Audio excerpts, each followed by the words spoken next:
है कि केवल कहते और सुनने मात्र से हमको संतोष क्यों हो जाता है? हमने कुंती की स्तुति सुन ली, आप प्रसन्न हो गए, मैं बोल करके प्रसन्न हो गया? नहीं।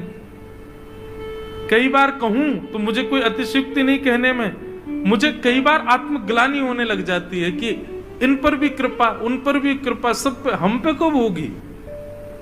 हम पे कब अनुग्रह करोगे नाथ?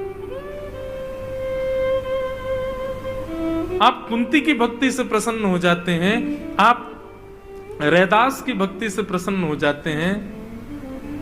हमारे आगरा बंधुओं एक वैष्णव थे मुगल काल के समय पर, वो ठाकुर जी की नित्य सेवा किया करते थे। उनके घर में भी त्रिभंग लली ठाकुर जी थे, नित्य सेवा करते थे।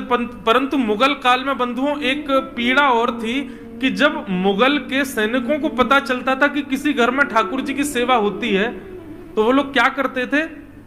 सेवा करने वाले वैष्णव को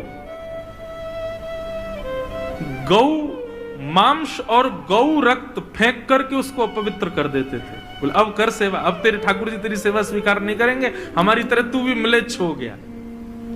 तो इसलिए कई लोग क्या करते थे मुगल काल में, मुगलों से बचने के लिए 3 बजे ही सुबह प्रातः काल उठ करके स्नान ध्यान करके अपने ठाकुर जी की सेवा पूजा करते और 6 बजे तक तो ठाकुर जी को फिर शयन करा देते।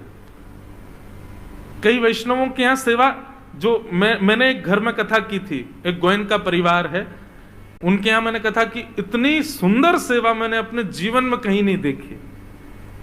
उनके आपरस की सेवा थी, श्री गिरधर लाल ही थे उनके घर पर। और सेवा कैसी?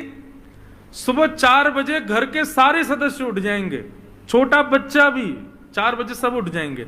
4 बजे उठ करके सब स्नान कर लेते हैं। अपरस में जो लोग हैं वो अपरस में चले जाते हैं, वो किसी का स्पर्श नहीं करेंगे। सुबह ठाकुर जी का 4 बजे मंगला होगी, मंगला के बाद ठाकुर जी का मंगला भोग रखा जाएगा। 4:30 बजे तक ठाकुर जी को स्नान ध्यान करा के श्रृंगार करके 5 बजे ठाकुर जी की श्रृंगार आरती, श्रृंगार आरती करने के बाद में 5:30-6 बजे ठाकुर जी का राजभोग, राजभोग करने के बाद राजभोग आरती, फिर उसके बाद आधे घंटे बाद ठाकुर जी की संध्या आरती, 5:30-6 बजे तक संध्या आरती, 7:30 बजे तक ठाकुर जी का शयन भोग, और 7:30 बजे ठाकुर जी का शयन भोग करके ठाकुर जी को बढ़िया पढ़ा करके शयन आरती करके पूरा घर 8 बजे निवृत्त सेवा से। बड़े लोग अपनी ऑफिस चले गए, फैक्ट्री चले गए, बच्चे अपने कॉलेज स्कूल चले गए और ठाकुर जी पौड़ गए। अब सुबह उठेंगे दूसरे दिन 4 बजे। मतलब पूरे दिन की अष्टयाम सेवा 4 घंटे में पूरी।